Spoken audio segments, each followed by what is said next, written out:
Friends जय Jagannath welcome to my mini blog. बहुत दिन पर आपण मानक पुणी गोटे मिनी ब्लॉग धरिकी आसली। तो बापुलूर मोर पलि आसनु छात उपरको आसिक चढ़ी किसी दाना देदेलु देदेकी बाहर बुलाबुली करिकी तापर मु घर जाई देखिली तो सुजी नहीं आसते से सुजी किसी गोटे नुआ आइटम करम बोली भाविली किंतु किसी माइंड को आसलानी से गोले गुड़ाई बोल्डर छानिदेली कहीं बापांगर भी बहुत पसंद बोल्डर। आम घर लोक भी कहले कहले बहुत दिन है किसी छणा जिनस खियानी तो से तैयारी करदेली।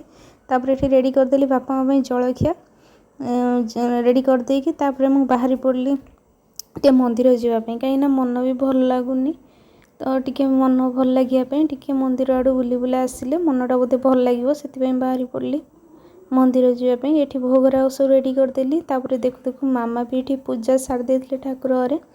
तापर आम बाहरी गलु तीन जन आएंगे मंदिर सेपटे बापा को जलखिया दे देकी आम मंदिर पलैबू।